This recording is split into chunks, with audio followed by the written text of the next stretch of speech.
بسم اللہ الرحمن الرحیم۔ نیند اللہ کی نعمت۔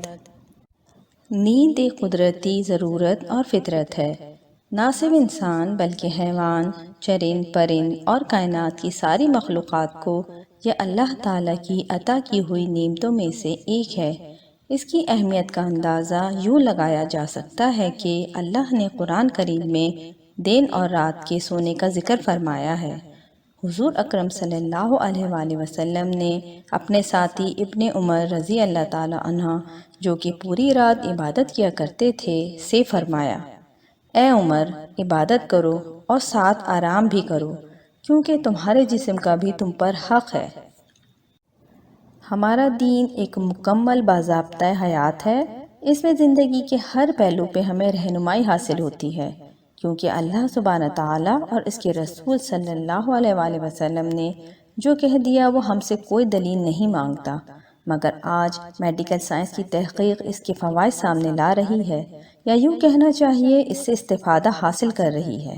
پرسکون نیند انسانی نفسیات اور جسمانی اعضاء کے کام کرنے میں اہم کردار ادا کرتی ہے۔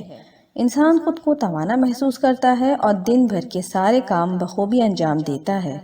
تحقیق سے معلوم ہوتا ہے کہ نیند کی کمی بہت سی بیماریوں کے اسباب کی اہم وجہ ہے۔ ہمارے پیارے نبی حضرت محمد صلی اللہ علیہ وآلہ وسلم بھی دن میں ظہر کے بعد قیلولہ فرمایا کرتے تھے۔ یہ نہ صرف سنت نبوی ہے بلکہ انسانی ہاضمہ اور معدے کے لیے بھی بہت مفید ہے۔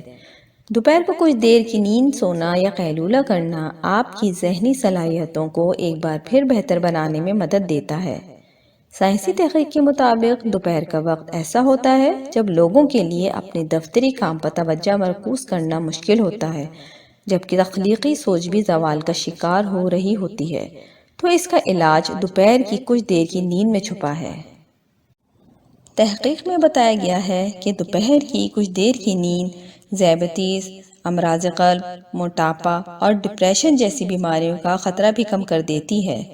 دوپہر کو کچھ دیر تک سونا ہی صحت کے لیے اچھا ہوتا ہے، مگر اس دورانیے کا طویل ہونا دل کے مسائل اور ذیابیطس جیسے امراض کا باعث بھی بن سکتا ہے۔ ماہرین کے مطابق رات 10 بجے سے صبح 4 بجے کی نیند انسانی دماغ اور اعصاب کے لیے بہت مفید ہے اور بے شمار بیماریوں سے نجات کا ذریعہ بھی، جیسا کہ ہمارے دین میں عشاء کے بعد سونے کی تلقین کی گئی ہے اور پھر تہجد اور فجر میں اٹھ کے اللہ کی حمد و ثنا کرنے کا حکم آیا ہے۔ اس سے یہ بات واضح ہو گئی ہے کہ اللہ تعالیٰ نے دین اسلام کو انسانی فطرت کے مطابق بنایا ہے اور اس کے ہر کام میں کوئی نہ کوئی حکمت چھپی ہے۔ اس کے حکم اور سنت نبوی پر عمل کر کے ہم دنیاوی کام میں بھی عبادت کر سکتے ہیں۔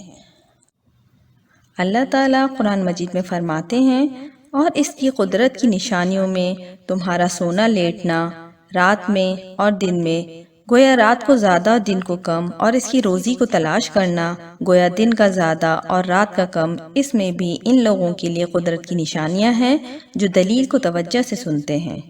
اللہ تعالیٰ ہم سب کو دین اسلام پہ چلنے کی توفیق عطا فرمائے، آمین۔